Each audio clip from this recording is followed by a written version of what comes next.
So welcome back to the channel. If you've been following along with this latest series of videos where I've been talking a lot about what can go wrong, the 4 places that a website can leak credibility and have credibility gaps, even when the business behind it is exceptional.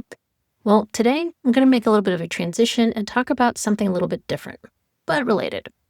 I want to talk about the other side. What actually happens when you close that credibility gap and what shifts, what changes, and what it feels like when your website finally catches up to where you and your business actually are.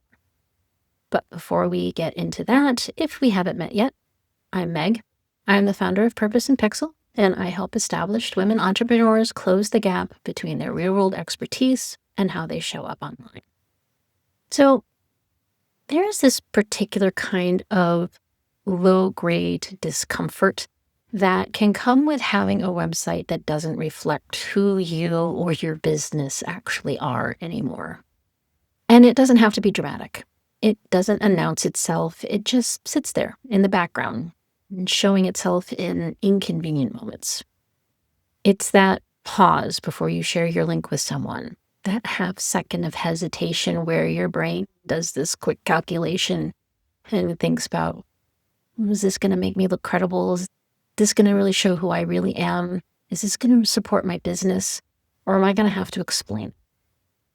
And then you send it anyway, but you'll add something. Oh, it's a bit outdated, or I'm working on a redesign of my site, or hey, don't judge me, my website, it's got some updates I need to do. You have probably said one of those things more than once along the way. We probably all have at least once. It's like those times when maybe you're going to a working event or a conference with your peers and you get to meet some new people or potential clients or partners.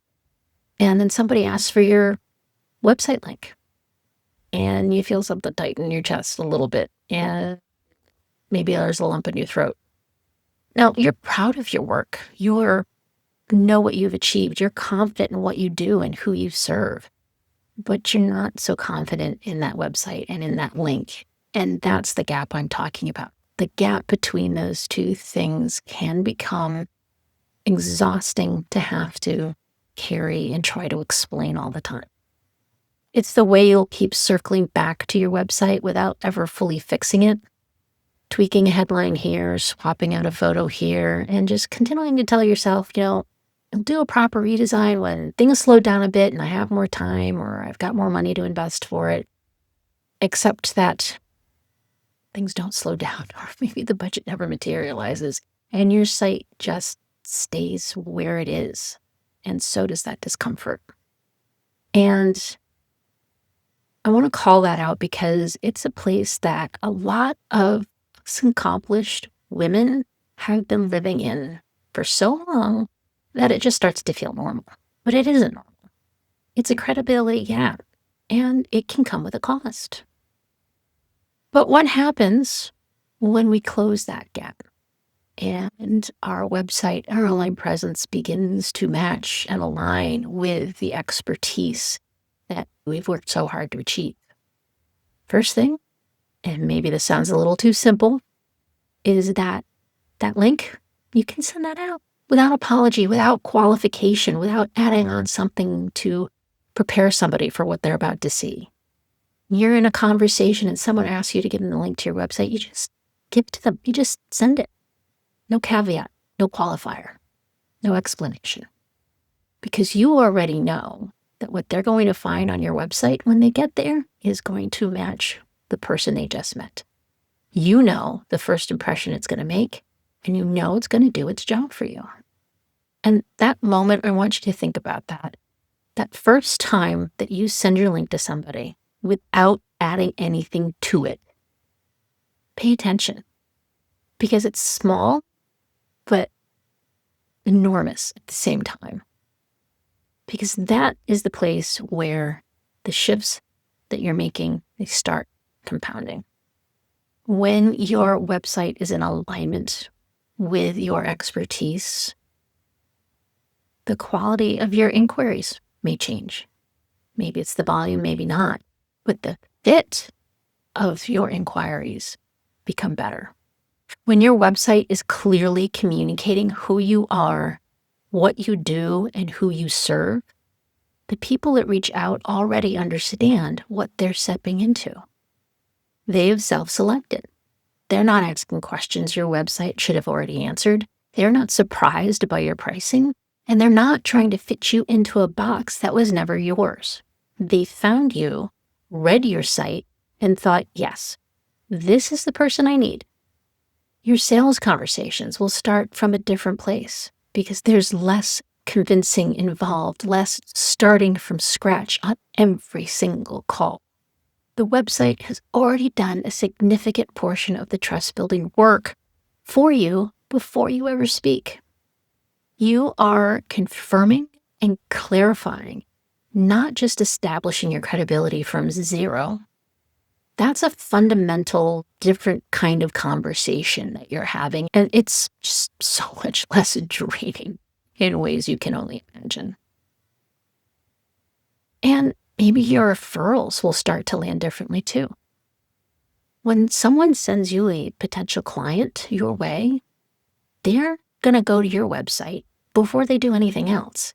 And if what they find matches the recommendation they just received from your colleague, that trust will transfer. And if it doesn't, if the site still feels mismatched with the reputation that precedes it, the gap creates doubt right at the moment when their confidence needs to be highest.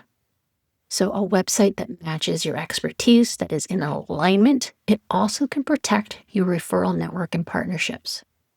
It doesn't just convert strangers, it confirms what your existing clients already know be true. And for those that you work with and only to refer you, they're also going to feel like they can refer you and send your link to potential clients without hesitation because they know that what they're going to see there is the same person they're referring to them that they've spoken about. But what changes for you? So there's a version of you that exists after you have your website finally reflecting who you are.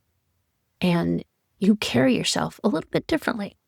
And it's not because of anything about your expertise has changed or how you do what you do. That's the same. That's what's always been. But it's because that friction in the background is gone. The energy that you're spending going into managing all of that discomfort, into coming up with those explanations and apologies and circling backs to fix something that you never really got to fixing, now that energy is available for other, more productive things. So sharing your work feels different. Showing up online feels different because you're not bracing for the gap between your reputation and that first impression anymore because we've closed that credibility gap. Now there's a calmer confidence that comes with having your website and your digital presence actually match your real-world expertise. And that's not arrogance. It's not performance.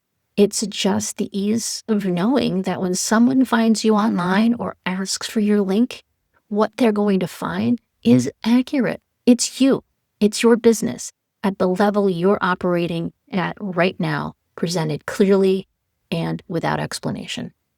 And that alignment is powerful. And for a lot of women, there's something else that I think happens that we don't always expect. And that's that we start showing up more.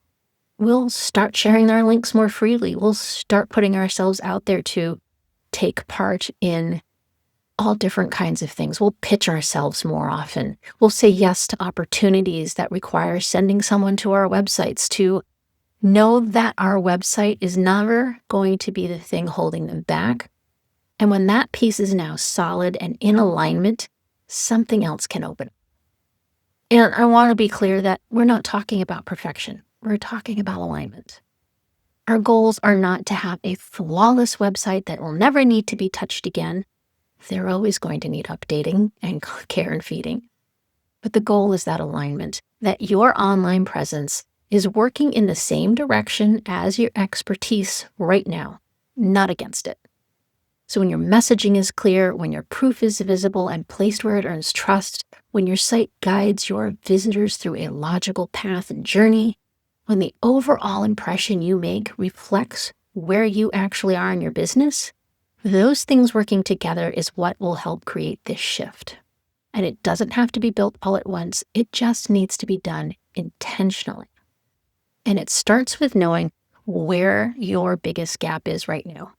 So you can close that one first instead of trying to fix everything all at once and getting overwhelmed and making no real progress towards any of it. That's exactly why I created the credibility gap type quiz. It's 11 questions. It'll take you 2 minutes, and it will give you a clearer picture of what your credibility gap type is and where your website's credibility stands right now.